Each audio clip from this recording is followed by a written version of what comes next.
Good evening, students. Welcome to Shoaib Masroor Tutorials, Aligarh's #1 commerce channel, and you are watching English Grammar Series. In our last video, we discussed about active and passive voice, and today we are going to learn idioms and phrases. Idioms और phrases क्या होते हैं? Idioms जैसे कि आपको पता है कि जो मुहावरे हम हिंदी में इस्तेमाल करते हैं, इंग्लिश में उनको idioms कहा जाता है, और फ्रेजेस उन ग्रुप ऑफ वर्ड्स को इंग्लिश में कहा जाता है जो कि वर्ब जिनमें अक्सर लैकिंग होता है और जो कंप्लीट सेंस नहीं देते लेकिन सम सॉर्ट ऑफ सेंस उनसे मिलती है। तो मेजर डिफरेंस क्या होता है इडियम्स और फ्रेजेस में? जब भी हम कोई इडियम देखते हैं या जब भी हम कोई इडियम इस्तेमाल करते हैं किसी सेंटेंस में, तो उसका जो मीनिंग होता है वो उसका लिटरल मीनिंग नहीं होता। लिटरल मीनिंग यानी कि आप वर्ड टू वर्ड अगर उसको ब्रेक डाउन करने की कोशिश करेंगे और उसके मीनिंग को जानने की कोशिश करेंगे तो उसमें जो एग्जैक्ट वर्ड्स होंगे वो आपको ईडियम का मीनिंग नहीं देंगे।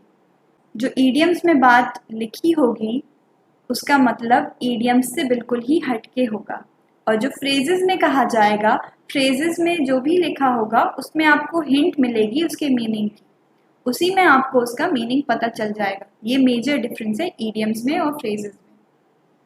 तो शुरू करते हैं, पहले हम इडियम्स से स्टार्ट करते हैं।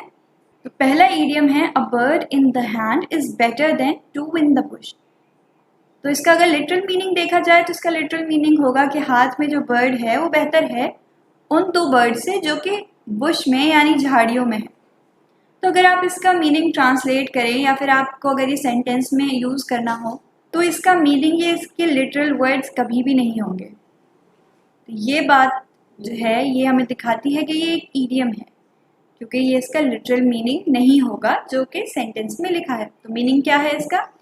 An opportunity in hand currently is better than a prospect in the future because time never repeats itself.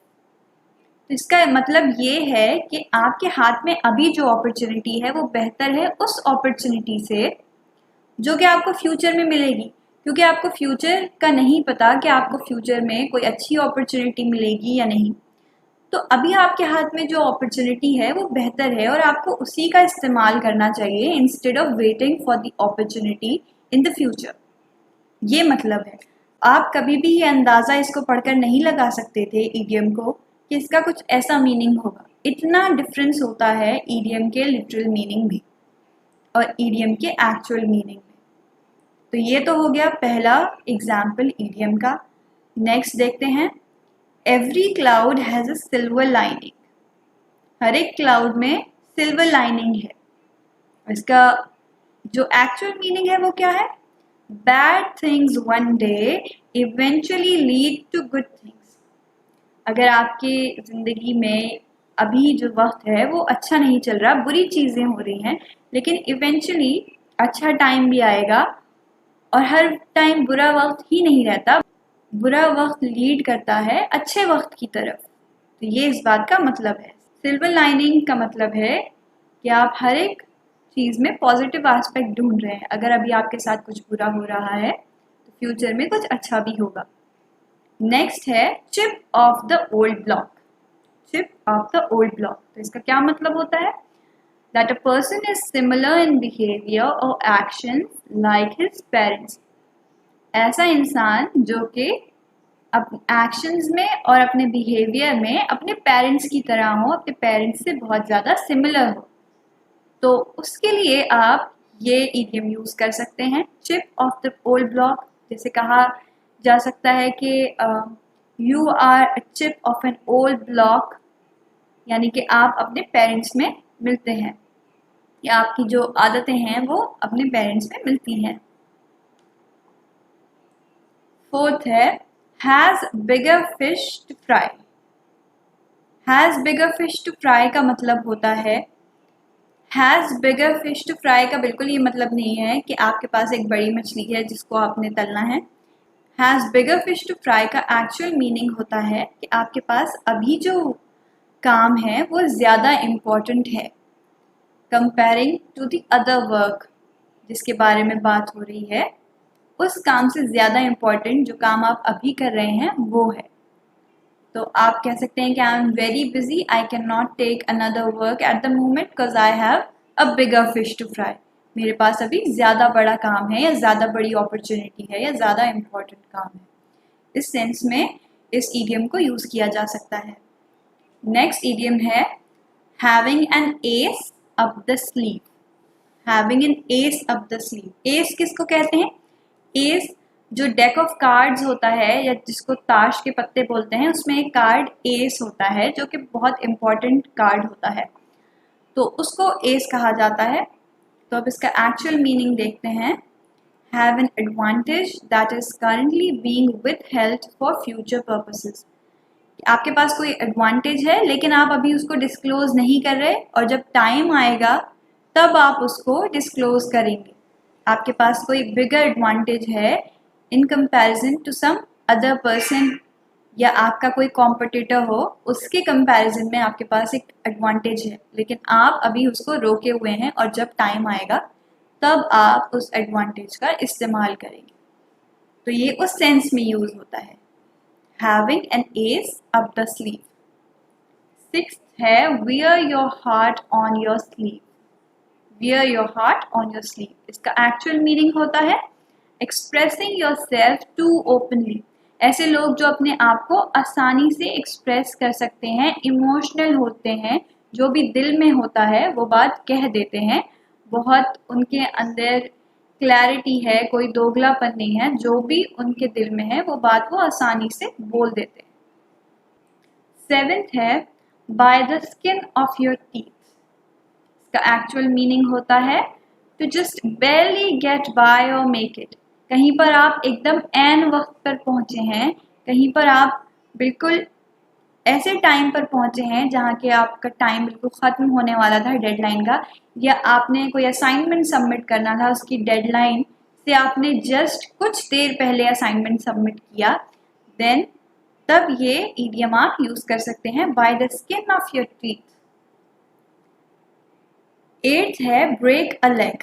अब ब्रेक अ लेग का अगर लिटरल मीनिंग देखेंगे तो उसका मतलब होगा कि टांग तोड़ना, लेकिन यहाँ ऐसा बिल्कुल भी नहीं हो रहा है, और इसका एक्चुअल मीनिंग होता है saying good luck to someone. जब भी कोई कुछ काम करने जा रहा है तो आप उससे कह सकते हैं गुड लक के तौर पर ब्रेक अ लेग। नेक्स्ट है up a creek without a paddle. Up a creek without a paddle, इसका एक्चुअल मीनिंग होता है इन एन अनलकी सिचुएशन। आप किसी अनलकी सिचुएशन में फंस गए, बिना किसी तैयारी के इम्प्रॉम्प्टू सिचुएशन में फंस गए, और जिससे आप डील नहीं कर पा रहे, जो सिचुएशन आपके लिए अच्छी नहीं है, तब आप ये ईडियम यूज़ कर सकते हैं, up a creek without a paddle. Next है a left handed compliment. A left handed compliment, अब अगर हम इसका लिटरल मीनिंग देखें तो इसका मतलब होगा कि उल्टे हाथ से दिया हुआ कॉम्प्लीमेंट, जो कि कोई सेंस मेक नहीं करता है, और इसका जो एक्चुअल मीनिंग है उसका कॉम्प्लीमेंट से कोई लेना देना है ही नहीं, बल्कि उसके एक्चुअल मीनिंग में इंसल्ट होती है। तो एक्चुअल मीनिंग देखते हैं, saying something insulting in the form of appreciative words, यानी किसी की आप झूठी तारीफ करने की कोशिश कर रहे हैं लेकिन उसमें इंसल्ट छुपी हुई है। तो जैसे कि आप कहें किसी को कि तुम पहले तो मोटी थी, पहले अजीब लगती थी, और अब तुम पतली हो गई हो तो अब तुम अच्छी लग रही हो।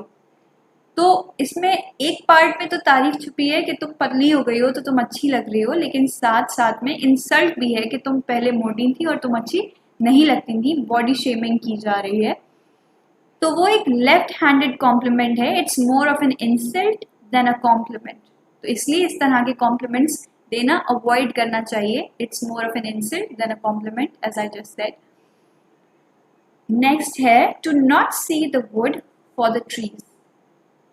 To not see the woods for the trees, तो इसका एक्चुअल मीनिंग क्या है? To be so involved in trivial matters that you don't get the important facts. मतलब ट्रिवियल मैटर्स में इतना इन्वॉल्व हो जाना, या पेटी चीज़ों में या छोटी छोटी बातों में इतना इन्वॉल्व हो जाना कि आप बड़े इशू से ही डाइवर्ट हो जाएं, या बड़े इशू या इम्पॉर्टेंट फैक्ट्स पे ध्यान ना दें, उनको इग्नोर कर दें। तो ये उसका मतलब होता है। नेक्स्ट ईडियम है straight from the horse's mouth. Straight from the horse's mouth. अब इसका अगर हम लिटरल मीनिंग देखें तो इसका मीनिंग ये होगा कि सीधा हॉर्स के मुंह से, जिस बात का कोई सेंस नहीं है। तो एक्चुअल मीनिंग जो होता है इसका, जो कि एग्जाम में आपसे पूछा जा सकता है, और एग्जाम में जो क्वेश्चन आएंगे वो इसी तरह के आएंगे कि आपको एक्चुअल मीनिंग ऑप्शंस में से फाइंड आउट करना होगा ईडियम या फ्रेज का। तो एक्चुअल मीनिंग क्या है? Directly from the persons involve. Directly from the persons involve. तो आपको कोई बात डायरेक्टली उस इंसान से पता चले जिसके साथ वो हुई है या जिसकी आंखों के सामने हुई है, वही इंसान आपको कोई बात बताए, तो तब उस चीज को बोलेंगे straight from the horse's mouth. Like you get to know the truth straight from the horse's mouth. 13 है rain on someone's parade. Rain on someone's parade. अगर इसका लिटरल मीनिंग देखें तो होगा कि किसी की परेड पर बारिश कर देना, which doesn't make any sense. But the actual meaning of it is to spoil a moment. इसका जो एक्चुअल मीनिंग होगा वो ये होगा कि किसी का कोई अच्छा मोमेंट आप कोई बुरी बात कहकर या कोई तल्ख बात कहकर उसको खराब कर दें, या कुछ ऐसा करके उसको खराब कर दें, किसी के अच्छे मोमेंट को स्पॉइल कर दें। Rains on someone's parade. 14 is face the music. Face the music. इसका एक्चुअल मीनिंग क्या होता है? Confront the unpleasant consequences of one's action. यानी किसी ने अगर कोई बुरा काम किया है तो उसके जो कॉन्सिक्वेंस हैं उसको फेस करना। 15 है take a rain check. Take a rain check. तो इस बात का रेन चेक से या बारिश को चेक करने से दूर दूर तक कोई ताल्लुक नहीं है। इसका एक्चुअल मीनिंग जो होता है वो ये है postpone a plan. Postpone a plan. और ये बहुत ही कॉमनली यूज किया जाने वाला ईडियम है, बहुत ज़्यादा कॉमनली यूज होता है ये। और इस तरह के ईडियम्स आपको आने चाहिए, ये आपकी डेली लाइफ में भी स्पोकन इंग्लिश को इम्प्रूव करेंगे और एग्जाम में भी आपकी हेल्प करेंगे। तो जब भी कभी आपको कोई प्लान पोस्टपोन करना हो, आपके फ्रेंड ने आपको पार्टी पे इनवाइट किया है, आपको नहीं जाना है और you are busy, so instead of saying कि आप नहीं आ सकते, you can say I will take a rain check, I will join you some other time. तो ये तो बात हुई ईडियम्स की। हमने यहाँ कुछ एग्जाम्पल देखे ईडियम्स के। आप और भी ईडियम्स के एग्जाम्पल इंटरनेट पे सर्च कर सकते हैं, या आपकी जो कंसेप्टम होती है, जो प्रीवियस ईयर पेपर हैं, उनसे प्रैक्टिस करके भी आपको बहुत सारे ईडियम्स और फ्रेजेस के क्वेश्चंस मिल जाएंगे बहुत आसानी से। और प्रैक्टिस के बिना अभी तक मैंने जो भी पढ़ाया है उस किसी चीज़ का फ़ायदा नहीं होगा। Practice is the main thing. I said this before and I से इट अगेन कि अगर आपने प्रैक्टिस अब तक नहीं करी है तो प्लीज़ प्रैक्टिस शुरू करें, because you don't have a lot of time on your hands now. अब काफ़ी कम वक्त रह गया है और बेहतर होगा कि आप सारी चीज़ों को रिवाइज करना शुरू करें, क्योंकि अभी शॉर्टली आपके टॉप 100 क्वेश्चंस का नोटिफिकेशन आपको मिल जाएगा। तो यहाँ तो बात ख़त्म होती है ईडियम्स की।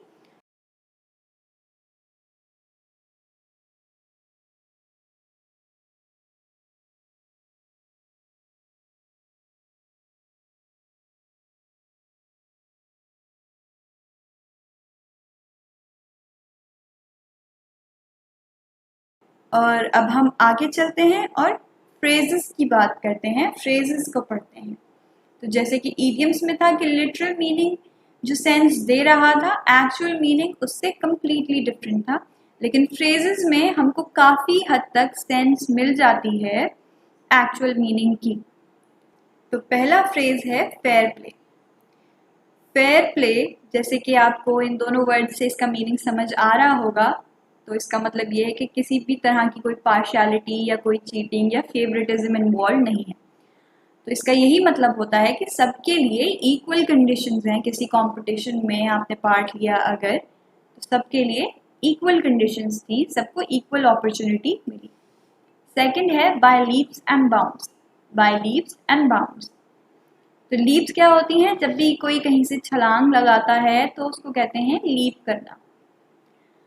और मीनिंग इसका क्या होता है? इसका मीनिंग होता है bye series of sudden and rapid advances. ये बहुत तेजी से कोई आगे बढ़ रहा है, प्रोग्रेस कर रहा है। तो लीप से आपको ये मतलब समझ आ रहा होगा कि कहीं पे बहुत तेजी से प्रोग्रेशन हो रहा है। जैसे कि हम कहें अगर कि किसी कंट्री की इकोनॉमी बहुत तेजी से प्रोग्रेस कर रही है, then we can say that the country's economy is increasing by leaps and bounds. Third है flesh and blood. Flesh and blood का मतलब होता है ह्यूमन बॉडी या ह्यूमन नेचर से, क्योंकि ह्यूमन फ्लैश और ब्लड का बना हुआ है। तो उसका जो मीनिंग है यहाँ पर फ्रेज का, वो भी यही है कि ह्यूमन बॉडी या ह्यूमन नेचर को जब भी आप किसी सेंटेंस में डिपिक्ट करेंगे तो आप लिख सकते हैं फ्लैश एंड ब्लड। फोर्थ है fire and sword. Fire and sword, अब देखिए इस बात को पढ़ के यहाँ समझ आ रहा है कि जहाँ पर भी आग या स्वॉर्ड या यानी कि तलवार का इस्तेमाल किया गया है तो वहाँ कोई ना कोई डिस्ट्रक्शन हुआ होगा। तो इसका मीनिंग भी यही होता है कि डिस्ट्रक्शन करना। बाय फेयर मीन्स और फाउल, जो बात लिखी है यही इसका मीनिंग होगा, जो लिटरल सेंस है इस फ्रेज का। बाय फेयर मीन्स और फाउल, या तो फेयर तरीके से या फिर फाउल तरीके से, चीटिंग के साथ। मतलब कि किसी भी तरीके से कि आपको अपना काम करना है, ईदर बाय फेयर मीन्स और फाउल। तो ये होता है इसका मतलब। सिक्स्थ है to put words into someone's mouth. तो जो इस बात का मतलब है लिटरल मीनिंग, वही इस बात का एक्चुअल मीनिंग भी होता है काफी हद तक। अब यहाँ कहा जा रहा है to put words into someone mouth, यानी कि कोई बात कोई कहना नहीं चाह रहा लेकिन आप उससे वो बात कहलवाना चाह रहे हैं। किसी को आप प्रॉम्प्ट कर रहे हैं आपसे अग्री करने के लिए, तो आप उसी तरह की बात कह रहे हैं। आप बार बार उससे कह रहे हैं कि क्या तुम मुझसे अग्री करते हो, मैं ठीक कह रहा हूँ ना, मैंने सही कहा है ना, तुम अग्री करते हो ना। Then you are trying to put words into someone's mouth. Seventh है at the 11th our.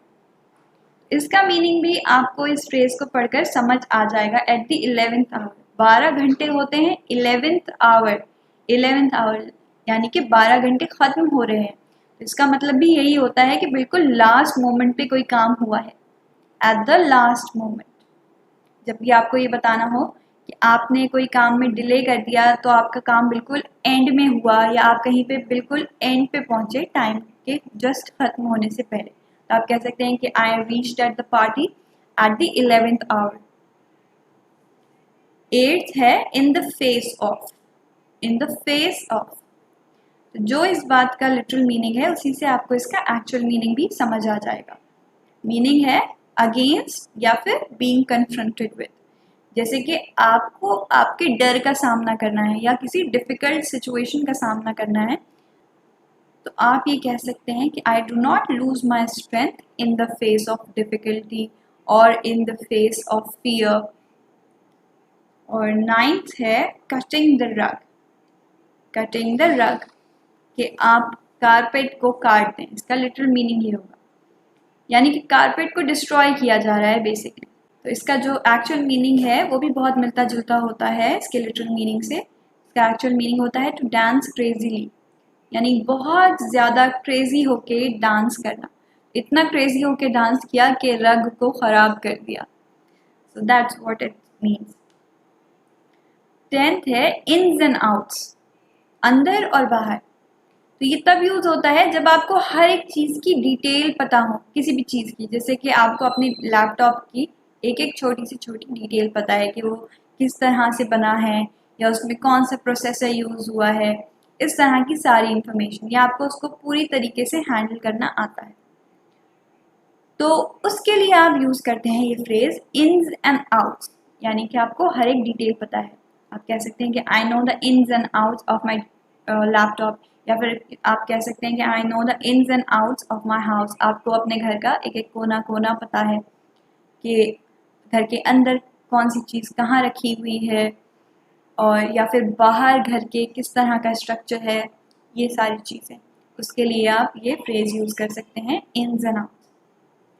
11th है rack and ruin. Rack and ruin, तो जैसे कि इसका लिटरल मीनिंग में रूइन दिया हुआ है, ऐसे ही इसका एक्चुअल मीनिंग भी यही होता है कि किसी चीज़ की रूइंड स्टेट, यानी कि एकदम बर्बाद वाली जो स्टेट होती है किसी चीज़ की, वो स्टेट, रैक एंड रूइन।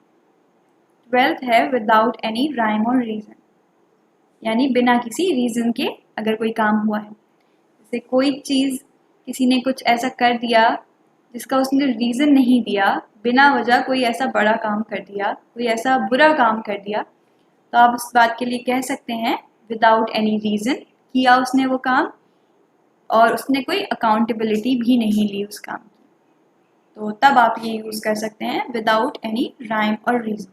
जैसे कि किसी ने बहुत ज़्यादा पैसे खर्च कर दिए, तो आप कह सकते हैं my brother spent a lot of money without any rhyme और रीज़न। 13 है for all intends and purpose. जैसे कि यहाँ लिखा है, इस बात का मतलब भी यही होता है, for practical purposes. For practical purposes, कोई भी चीज़ अगर इस्तेमाल हो रही है या कोई तरीका आप यूज़ कर रहे हैं या कोई काम चल रहा है किसी पर्पस के लिए, तो आप वहाँ यूज़ कर सकते हैं for all intends and purpose. 14 है वॉश वंस हैंड। तो जब भी आप हाथ धोते हैं तो आप सब तरह की चीज़ों से, सब तरह के बैक्टीरिया से, सब तरह की गंदगी से फ्री हो जाते हैं। तो इसका एक्चुअल मीनिंग भी यही होता है कि आप किसी चीज़ से कंप्लीटली फ्री हो गए, you got rid of something. तो वो कुछ भी हो सकता है, कोई बुरी आदत से आपने अपने हाथ हमेशा के लिए धो लिए, तो उस बात के लिए आप ये फ्रेज़ यहाँ पर यूज़ कर सकते हैं, वॉश वन हैंड्स। आप कह सकते हैं कि I wash my hands of smoking. तो आपने स्मोकिंग को छोड़ दिया, आपने अपने हाथ उस चीज़ से साफ कर लिया। 15th है ऑफ वंस ओन अकॉर्ड।